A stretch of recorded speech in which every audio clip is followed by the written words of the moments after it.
Happy Sunday and greetings from the workshop again, everybody. In front of you, well, lots of bikes, but in particular 1977 Kawasaki Z1000 A1. And as you know, we've been doing a lot of work on this bike in preparation for getting it out the door. Projects to come this week will be completely overhauling new pads, etc, etc, etc. Front brake system, which you can see has been just dangling there for a while.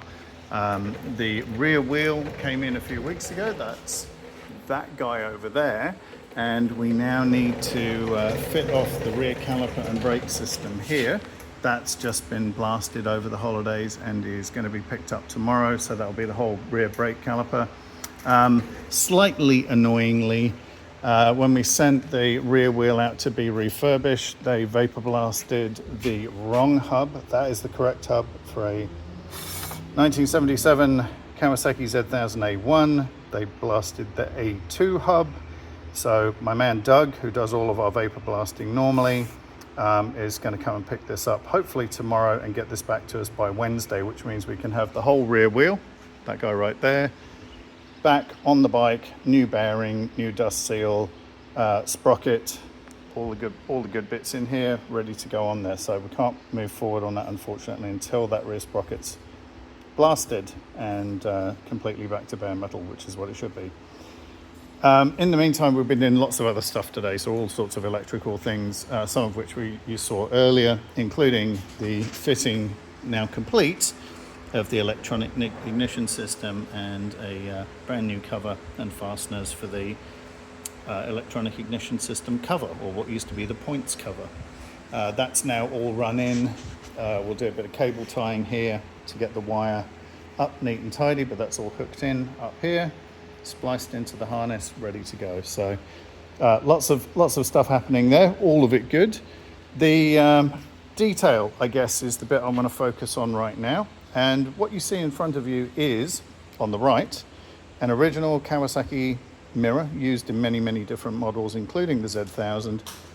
And this is how it gets disassembled. Now, the purpose, of course, is wherever possible, practical and safe, we will refurbish the original equipment, get it back to OE spec, and reinstall it on the bike. So in this case, what happens is these adjustment nuts, these are the things that nip up this shaft against this metal base on the mirror, which you can see a bit clearer right there, along with a lot of rust. They are made of a different metal than that, and you get bimetal corrosion between the two, and they usually can't be saved. In this case, we've put some penetrating fluid on and let them sit out in the sun. It's pretty muggy and hot today here in Australia, so you know that. We've managed to get these apart, so in fact that one has come apart as well.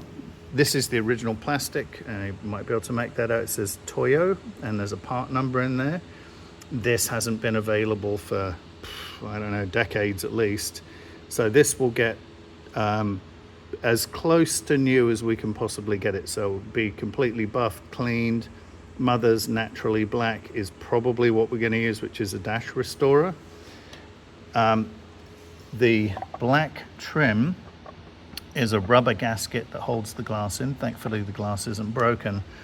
The housing is made of a pot metal, and that adjustment arm that you see in the front there is riveted on with a kind of bent metal washer to give it tension.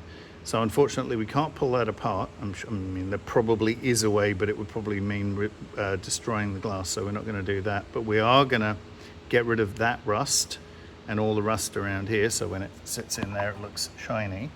And then these parts, as with all the other metal parts, as you know, are going to go out and be blasted. All the threads will be cleaned, because you can see lots of corrosion in here. Same thing inside the adjustment nuts as well. It's a little bit harder to see, but lots of rubbish in there. These will all get sent out. So 1, 2, 3, 4, 5, 6 will all get sent out, get blasted and repainted. And then we'll run a tap down these to clean these threads up, and we'll run a tap on the inside of those to clean those up, so they go in really nice and clean. Same thing here. If we've got a tap that will fit that, we'll run the tap down there, so everything is perfectly in adjustment and works lovely on the bike. So I thought you'd like to see that. Just a quick video. This will be the before. You'll see the after on the bike in a couple of weeks after everything comes out from being blasted, painted, tapped, and all the rest of it. But there you go. Original Kawasaki mirrors that will be put back on a very original 1977 Kawasaki Z1000 A1. Thanks everybody, hope you're having a fantastic new year. We have some big news, as I mentioned in the previous video, very, very big news coming up, so stay tuned for that. It is a tease, I'm not going to tell you what it is right now. Just imagine big, just imagine, not life-changing big, but let's say for the business, credibility big. So there you go, I've given you a little hint there. Lots more of this to come. We've got an update coming on the 78 Z650 C1. You don't know much about that bike yet, but that's going to be really cool. We're nearly ready to ship this one, which is the 77 Z650 B1. So sorry, that was a 78 Z650 C2. That's a B1. We have some nice shiny parts coming for this one, including fresh stainless bolt installation kit, because these are, well, those are wrong and these are just tatty, so this is going to dress this up. We had a bunch of chrome parts come back, so we've got a OE chromed Kickstarter. We've got the cover and a little bobbly nut that goes on the end of this one. We've replaced all of the cam cover mounting hardware, so these used to be hex head bolts and they always rust out, so nice shiny Allens that will work. Andy next door is going to be fabricating the bracket to mount the sirens on this, so that's the piece that's down here and the piece that fits across inside there, plus of course all the bits and pieces up front, including the bracket to mount these switches and the two brackets for the lights. As you can see, all the hardware here has been changed. We've got an update on the 1976 Z900 A4. As you can see, there's a lot of wiring going on that in preparation for the fairing stay, which is this piece. That piece will arrive tomorrow, and that's going to get fitted on the bike. That will allow the auto elect to start mounting all the lights on here and make it look a lot more finished. We've got another big push forward on the Z1100, which, as you can see, is really starting to look like a bike. We've got a very, very cool scheme for this, which is the Eddie Lawson replica color scheme. And I was extremely fortunate to find an original Z1100 front mudguard, which is the one that was on the Eddie Lawson bike, along with an original Z1100 rear guard, which is a lot shorter. It sort of gets chopped off there with that black light. That is correct. The mudguard is incorrect. That's off a GT750. The engine, as you know, got sent out to be Cerakoted. It looks amazing. I mean, it looks so good. It's in engineering right now, having being bored out for the 75mm pistons. We've got obviously a ton of work to do on that before it gets back, but the carbies came back. I've got a video on that one for you, which will be coming up. Little bit more work. We realized some plumbing on the carburetor setup for the Mark II is incorrect. We had the breather pipes and vent pipes the vacuum and breather pipes mixed up, so we need to fix that, but that is coming. And the 2011 Yamaha FJR 1300, we're just waiting on parts to complete that conversion back to a single seat from the absolute nightmare that it was. All of the police wiring has been stripped out. We're custom making the mirror standoff brackets, so there's a metal plate that's missing here that causes the fairing to crack.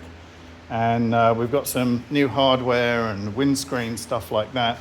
And of course, we've got all of these. So the 2005 BMW K1200 GT, the 2000 Honda ST1100 PY, the 1999 BMW K1100 LT, and the 1987 BMW K100 LT, RT. And then we've got a ton of other stuff. So there's a couple of bikes that are not pictured here. And then we have a complete update on all the parts. So having the pallet racking in now, we're starting to get really, really organized about what goes where with which bikes. So much so, and just as an aside, the difference between this 77 right here in terms of wiring. At some point, this stock wiring was changed. Somebody fitted a regulator rectifier combination that wasn't supposed to be on this bike. The generator is also incorrect. This is supposed to have a different style generator. So when we went to hook everything up, I got no power up front, which is a big problem. And it turns out either we have to source the original regulator and then an original rectifier. So the rectifier would sit here, the regulator would sit over there, and we can reinstate the stock wiring, which is this stuff right here, not that, but this and this, which is why we have two different wires. Or we use this, which we can make work, and then we've got to add some different wiring here. But this is a 1977, and if I go that way to the 1978, which is just beginning its journey back to life, we have a completely different setup. So this is the wiring harness that was fitted to this bike. However, the way the regulator and rectifier are set up right here, that's the end of the stock harness. Obviously one of the connections are snapped off. That is a 2-wire generator, so a 2-phase generator. So 1 year's different, completely different setup. Also, this particular harness has had some damage at some point, so the original connections into the regulator rectifier combination are lost. We can replace, very luckily, we can replace this piece of the harness right here with a spare that came with the bike that still has the wiring attached. So very, very lucky that we've got this. Good thing we pick up these job lots of spares and things like that. Also the generator, which is that guy, on a 78, this one, as I mentioned, has 2 wires. Well, this was fitted on that bike, and that has a 3-wire generator. Obviously, that's a problem. So there's been a big learning curve when, and just as a general observation, when you pick up projects that somebody else has started and the organization is absolutely terrible or completely lacking, what you run into is the subtle differences like this, just between the same model, but 77 to 78, can absolutely drive you up the wall for ages, just trying to figure out what goes where. So that it's been a sort of comedy of errors to get to this point, but myself and the Auto Elect today were able to unpick what is supposed to be on this one compared to what's supposed to be on that one. And this journey will start next week with a complete test of all of this wiring to make sure it's good, using the known good parts here to replace the rather unknown parts there, and get this bike ready to go out the door, because this is already sold. So it's going to be interesting. And then, like I say, we've got updates on all these other bikes, including this one, basically within sniffing distance of the finish line. So stay tuned for all of that. I've rambled on long enough. I will leave you with a big broad shot of what the workshop looks like now we've got things cleaned up. And like I say, big news coming. And apologies for the little rolling chair noise. Big news coming. Lots of stuff going on with Yamaha, which we'll get to, but big news coming, not only in terms of the number of projects getting significantly larger, but also our little workshop space becoming potentially something quite new and exciting. So stay tuned for that. Hope you're having a fantastic 2024. Hopefully this has added to the excitement of the year and will continue to positively influence you throughout the rest of the year. And I'll catch you in the next video. Cheers, everybody.